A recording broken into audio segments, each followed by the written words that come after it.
ગુજરાતી લોકો એ ખૂબ પ્રભાવ પાડતા હોય છે દરેક ક્ષેત્રમાં. એ જ્યાં પણ જાય ત્યાં પોતાનું નામ રોશન કરતા હોય છે અને ગુજરાતનો ડંકો પણ ચોક્કસ વગાડતા હોય છે. એક પણ ક્ષેત્ર બાકી નથી કે જ્યાં આજે ગુજરાતી પહોંચી ન શક્યો હોય અને સફળતાના સોપાન સર ન કરી શક્યો હોય. ત્યારે વિષય એ વાતનો છે કે ગ્લોબલી એટલે કે દુનિયાભરમાં ગુજરાતીઓનો પ્રભાવ કેટલો પડી રહ્યો છે, ગુજરાતીઓ શું શું કરી શક્યા છે અને શું શું કરી શકવાની ક્ષમતા ધરાવી રહ્યા છે. આજે આપણે એ જ મુદ્દે આ પેનલ સાથે વાતચીત કરવાની છે.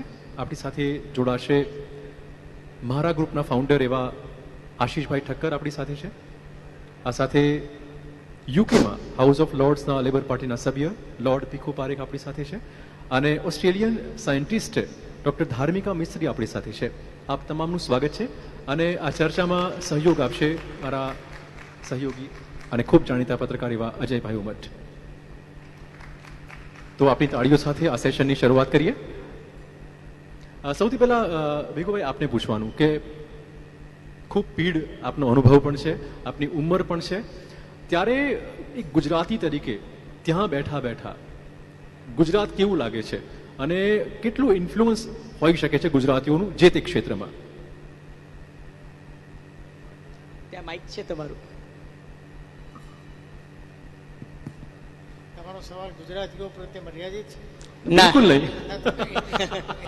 ઇન્ડિયન્સ વિશે કહું. ભીખુભાઈ, આપણે તો ગ્લોબલ ગુજરાતી છીએ. સોરી, ગ્લોબલ ગુજરાત છે એટલે ગુજરાતીઓ પૂરતું મર્યાદિત નથી. અને સવારે જ વાત થઈ ને કે જ્યાં જ્યાં વસે ગુજરાતી ત્યાં સદાકાળ ગુજરાત, અને એ તે કેવો ગુજરાતી જે હો કેવળ ગુજરાતી એટલે વિશ્વ માનવ. now I am going to talk. Can you hear me now? I am going to talk about the Indian diaspora. Okay. And the question, we have had some discussions in the morning. I think one or two were mistaken in their facts. Others are different. And what I thought I would do is to give you a sketch of what has happened to our people during the last 140 years that we have been traveling. Indians were taken as indentured laborers throughout the 18th century, but certainly until 1836 when that was stopped. After that, slavery was abolished. For all these reasons, we needed an extra pool of labor. And they found that not in the Japanese. They recruited Japanese, but they suffered from beriberi. They tried Portuguese, and they finally settled on Indians. And this is very striking historically. What did they think of us? In order for a group to say these guys can come as indentured laborers, which means 5-year contract, they come, we give them land, they can till it, and then at the end of 5 years, either they go back or they stay on. What did they think of us to be worthy of being indentured laborers? But anyway, as a result of that kind of movement, then movement to the States, Kuwait and all those places, we are about 25 million people all over the world. We are in, can you hear me? Yeah, થોડુંક નજીક. We are 25 million people roughly. We are settled in 28 countries. We are settled in about 44 countries, but mainly in 28. In no country are we in a majority except one, which is Mauritius. And in different countries, we have followed different histories, different patterns. Some years ago, I was invited to address a conference on the Indian diaspora, which was chaired by Atal Bihari Vajpayee. And I thought, I'll write it all out. So I wrote out my speech, and I was reading it just before coming here. And I was struck by the fact that, which I mentioned in that lecture, that Indians settled in 44 countries, significantly in 23. What was their history like? Where did they come from? What gods and goddesses did they take? What gods and goddesses did they drop? What is the area of life to which an immigrant always wants to cling? Look at yourself and look at myself. After 2 generations, 3 generations, what is common between you and your great-great-grandchildren? And the surprising thing is, we thought there were 4 possibilities: dress, is one possibility. Second is love of music. You like to hear music and then it continues in generations. The other is food. And we discovered that food was the constant. Your children and grandchildren, once they are accustomed to it, would love Indian food. You don't have to worry about it. Although that doesn't make them Indian, but that at least initiates them into Indian culture. In terms of politics, some of these countries produce Indians, Gujaratis, as senior politicians. South Africa was one of the finest countries which produced first-class Indian political leaders who went to jail with Nelson Mandela and other things. This hasn't happened in almost any other country. If you look at Malaysia, if you look at Sri Lanka, if you look at Pakistan or West Indies, you don't find Indians in prominent positions. They always want to do business quietly, send their children to private education, and hope that that will give them a platform to take off. That has been their thesis. With the result that if you look at our people, that constant tendency to make money, but not money for its own sake, as they would do here. Money in order to pass it on to the children and then give them as a starter. So for all these reasons, our people lost some gods. I can give you examples of which gods we lost in Trinidad, which is a fascinating country. If you look at Trinidad, Tobago, and Jamaica, we lost various gods, but we restored some others, like Kali. Kali became a very popular goddess in Jamaica. It was also very striking that Indian male, especially a Hindu male, was always afraid of a black colleague. Why? Why was a Hindu young man of this young man's age, 25, 26, always afraid of a black man? And that's because he thought that the black man was going to steal his woman. That was one of the deepest fears our people had. That the black man, more formal, more charming, more ecstatic, more romantic, would take away our wife and leave us alone. So that kind of fear we always had. Even now, in some countries, that fear remains. So then, if you look at the history of the West, if you take different countries, you get different patterns. I don't want to talk about the States, because most of you know it. Don't want to talk about England. I know it quite well, but you also know something about England. I want to talk about those parts of the world which we tend to forget and which haunt us. And when we talk about immigrants, we forget that we created a second class of citizens, the untouchables, if you like, whom then we sent abroad and we care for them carefully. Take the West Indies. West Indies, our people were recruited and sent to work as indentured laborers. Now naturally you can't have men alone, you must have women. So the British say there will be 5 women for 20 men. Just think for a second. What does it take somebody to think like this, that we will allow 5 women for 20 men, which they did, and what was the result? The result was that a woman can fool around with all of them. It also meant that she became manipulative. She became the stronger party because she knew that she was stronger than the male. The result of that was the entire family values got topsy-turvy in the West Indies. Not the values of India, where wife can be, the husband is patriarch, the wife obeys and all that kind of thing. In the West Indies, a total transformation, and family values became quite different to what we think now. With the result that in 1870 and 1880, the government of the West Indies began to worry about the decline of the family. So brought in strict rules. If a woman was found fooling around, she is in jail. If a man was doing this kind of thing, he is in jail. Strict rules, with the result that since 1940-50, this value structure has changed. And if you have a West Indian friend, and if you talk to him, you'll get the feeling of what I'm saying. So that's broadly about what happened in the West Indies. South Africa, the story was quite different. It's the only part of the world where we were politically active, like Yadu and Mahatma Gandhi and others.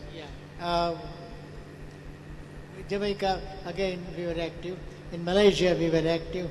But in other countries, we simply remained passive. What was the consequence of that? And that is beautifully put by a man called Mohandas Gandhi. He put it beautifully because in South Africa, he was fighting against the unjust laws which require Indian marriages to be registered. So people who would go from here to South Africa, husband and wife, the government said, you must register your marriages. And Indians said, this is unacceptable. You don't even ask your slave to do this.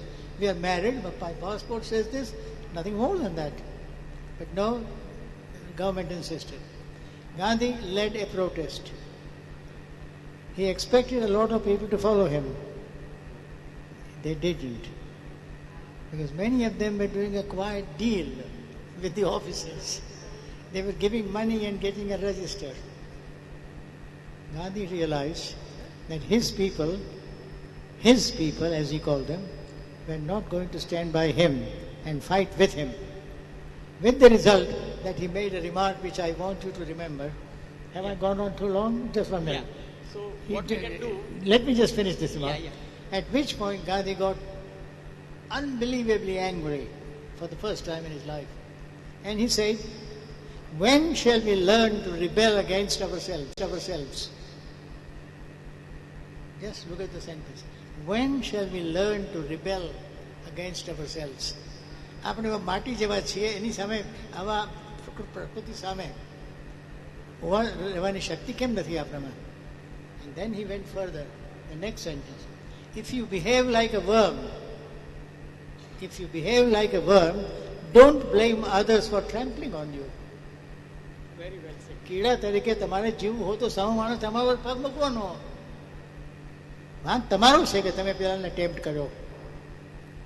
માણસને ટેમ્પ્ટિંગ ના થાય તમારી સામે કોઈ જાતની છૂટછાટ લેવાની. જો તમે કહો કે ના મારી લક્ષ્મણ રેખા છે, આ મારી મર્યાદા છે. એટલે ગાંધીજીનો અનુભવ સાઉથ આફ્રિકામાં છેલ્લે સુધી when shall we learn to rebel against ourselves? પણ ભીખુભાઈ કદાચ આ જ ઘટના હતી કે જ્યાંથી શરૂઆત થઈ કે ગુજરાતીઓ વિદેશની ધરતી ઉપર પણ વિરોધ કરી શકે છે, સત્ય માટે લડી શકે છે. ચારે બાજુ આશીષભાઈ તમને પૂછીશ કે સત્ય સામે લડી શકે છે. ગુજરાતીઓ જે છે, Gujarati, look, take places where there are Gujaratis and other people from India. Take South Africa. Gujaratis, Tamils, Telugus and Muslims. Now what is the pattern of every one of them? Where are the Gujaratis? Mainly in banks. When I went to South Africa, I was struck. Every bank you go to are our people. Business, trade. Blacks were working on the farms which our people owned. That happens with Gujaratis. બરાબર. અન્ય લાક્ષણિકતાઓની ગુજરાતીઓની વાત કરીએ. આશીષભાઈ તમને પૂછીશ કે જે રીતે તમે પોતાનું ગ્રુપ ચલાવો, ફાઉન્ડર છો ઓફ મારા ગ્રુપના, બિઝનેસ ઓપોર્ચ્યુનિટી કેવી રીતે શોધી અને કેવી રીતે આટલો ડેવલપ કરી શક્યા? Good afternoon. Thank you so much. Firstly, I'd like to thank Sunil Bhai and Profil Bhai Naik, Susmit and the team at Ayana, also Barun Das and the team at TV9 for this phenomenal setup.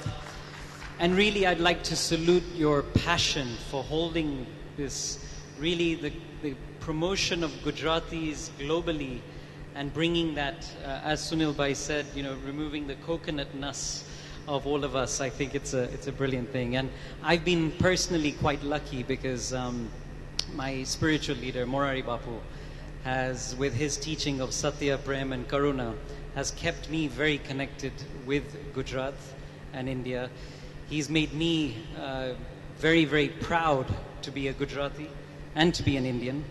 And obviously, getting married to Krishna, my wife, who's in the crowd, has made me even more so proud to be Gujarati, who's from Gujarat. But our family, 1890 we left Gujarat and we went to East Africa. So when you think about, my ancestors traveling purely for entrepreneurial opportunities, it's quite amazing. I'll interrupt you for a moment. Bhikkhu, his story is, from rags to riches.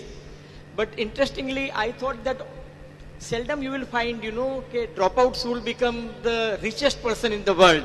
For example, Bill Gates or Steve Jobs. Here is a story that he is a dropout and still he has become one of the richest men. So that is the, I think, very inspirational story that we want to hear from you, because time is a constraint, but that is the most interesting story that we want to hear from you. From a refugee, you have become the richest man. Tell us that story. Huh? Yes.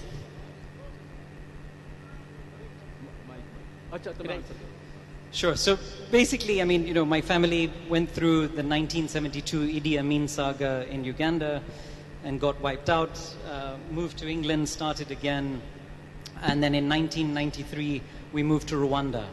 9 months later, unfortunately, the genocide broke out. So my parents, my sister and I were refugees during the genocide for 35 of the 100 days. Luckily came out okay, but unfortunately lost everything again. So we started from scratch, and I quit school when I was 15 years old, took a $5,000 loan and set up the business about 26 years ago. Over this journey, over 26 years, we've created 16 different businesses in 26 African countries, created 30,000 jobs in the process. But I think more importantly, wealth creation is definitely important, but alongside that, I think creating a positive social impact is equally important. And this is why I chair the United Nations Global Entrepreneurship Council, and very focused on how we really make sure, in line with the Sustainable Development Goals of the United Nations, that we leave no one behind in a true manner. And I think, and Bapu teaches us this as well, but positivity attracts positivity. You do good and you will do well. If you give back, you will get back tenfold. So it's a matter of how you combine, and it's the best way to create a sustainable and self-sustainable and a scalable business in the real sense. So I think Africa is a phenomenal place for business, and Gujaratis, to Lord Zo's point, is that, Gujaratis have really penetrated a lot of these African countries. It's great to see an ambassador of Uganda to the United Kingdom who's a Gujarati, who's here as well, and it's proud that we've got this kind of thing and we've been able to spread, but we don't forget our roots, which is the key thing. And thanks to events like this, even more so. So I would say, the biggest thing is Africa, people talk about the challenges, people talk about corruption, people talk about more difficult 54 different countries, but in my opinion, frankly, there are only going to be takers if there are givers. Private sector deva jai to elaka lese, right? આપણે ના દે તો એ સીધી રીતે ધંધો થઈ શકે. Okay, વાત કરીએ ઓસ્ટ્રેલિયાની થોડી વાત કરીએ. આપણી સાથે ધાર્મિકા પણ છે. Yes. ધાર્મિકા, is there any problem you faced being a Guju girl or an Indian girl? Is it a problem? Oh, sorry. No, that's not a problem. Today is 15th October. Oh, yes. Today is 15th October, and incidentally that she is one of the finest researcher based out of Australia, and her area of expertise is in breast cancer, and today the whole world is celebrating Breast Cancer Awareness Day. So we are lucky that, on this day we have such a good scientist available to us. So Dharmika, I just wanted to know, because during lunch session and afterwards we were discussing in India we have started early detection and breast cancer awareness activities, and we find that every year the incidence of almost 1 lakh more cases are added. So I just want, an Indian scientist could not find out the reason. What is the reason or cause of this breast cancer? Some people, there are certain myths that if you consume more oral contraceptives or infertility treatment or if you don't have children, or if there is no breastfeeding, then that may cause this breast cancer. So as an expert, I want to understand from you that what is the reason, because there are a lot of myths. So what is reality? And another thing, that what is the protocol in Australia? For example, in India, after 30 years you start sonography, then mammography every second year, and after 50 years every year you should undergo mammography and other things. So what is the protocol for early detection and creating awareness in the society in nutshell? Sure. And I just want to say thank you as well for having me here today. I would start with the first part, which is, what causes cancer? That's a very heavy question, Bai. Cancer, we still really don't know the root cause, but we know a few things about the way that it behaves. So we know that it can happen at any time for lots of different people. It can be triggered by different things in environment or lifestyle, but we can't pinpoint and say... Maybe stress also. Yes, that's exactly right. So it's a holistic piece, right? It's your mental health, it's your physical health, it's your environmental health. And I think at the end of the day, we have to go back to the core of our human bodies, which is our immune system, right? So balancing your immune system means living a really holistic, clean life, like doing things that are good for you and bring out the best in you. And so that's what I think we should look at when we think about cancer. It's not necessarily, we don't know enough to know what it's always triggered by, especially with breast cancer. You can have women who have lumps in their breast, but they'll die of a heart attack. It doesn't, dictate how one might pass away. The important thing with cancer, because we don't know what it is we must detect it early. And so that's why when we go out there and we're promoting women to go out and get tested early, the main reason is because we can't fight it unless we detect it early. And so there are lots of reasons why that doesn't happen in different cultures, but also in Australia we start testing women from the age of 40 with the current what they call the gold standard, which is mammography. It can't be used for women under the age of 40 because of breast density. So it doesn't work as well in younger women, and therefore we only start screening from the age of 40 unless you have a family history. So women under the age of 40 have one tool. That tool is this. It is your hand. And if you can detect it with that, then that's what we get. So that's why I was motivated to develop something else. And sure, it was a bit of an accident how I came about it, but the reason to keep on trying to develop it was very strong. Thank you so much.